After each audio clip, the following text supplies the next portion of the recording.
Welcome to our channel Subhadra explores. एई video रे आमे द्वितीय श्रेणी परीक्षा पाई जहाँकि द्वितीय समाप्ति सूचक मूल्यांकन परीक्षा कह जाउछि सेति पाई आज आमे द्वितीय श्रेणी हस खुशी बही परीक्षा रे कौन सबु मौखिक प्रश्न आसीबो आलोचना करिबा। तुमर जेतिकी भी सब्जेक्ट अछि सबुथिरु 50 मार्क लेखाएं परीक्षा हेबो।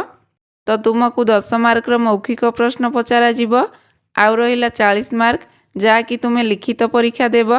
ताले चलो पिला माने आउ डेरी न करिकी भिडियोटी स्टार्ट करिबा।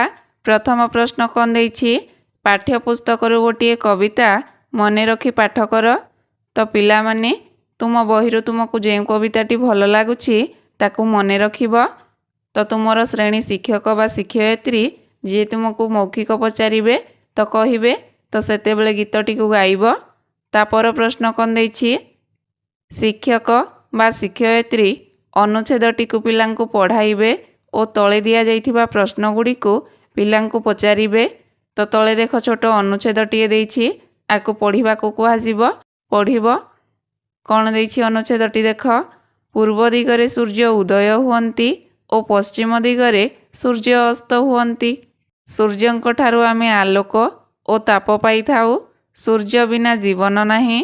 तो कौन देछि प्रश्न देख सूर्य केउं दिगरे उदय हुअन्ति एहार उत्तर कौन हेबो सूर्य पूर्व दिगरे उदय हुअन्ति।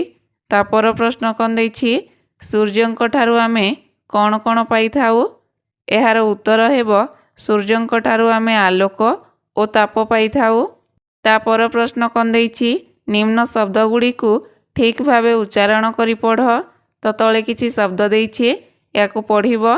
कौन देछि देख विद्यालय परिवार पक्षी गछ। तापर प्रश्न कौन देछि तुम विद्यालयर नाम कौन। तो पिला माने तुम विद्यालयर नाम जहा ताकू कहिबो। तापरे कौन देछि गछ आमको कौन देई थाए गछ आमको फूल फल घर तैयारी पाई काठ श्वासक्रिया पाई अम्लजान देई थाए। तापर प्रश्न कौन देछि तुमे बड़ हेले कौन हेबाकू चाहुच। तो तुमे बड़ हेले जहाँ भी किछि हेबाकू चाहुच ताकू कहिबो। एई भली पिला माने तुमको मौखिक प्रश्न पचारा जिवो। तो समस्त प्रश्नर उत्तर देबाकू चेष्टा करिवो। भिडियोटी को तुम सांग मानक पाखकू शेयर करि दियो। आ भिडियोटी प्रथम करी देखुतिले चैनलटी को सब्सक्राइब करि देबो।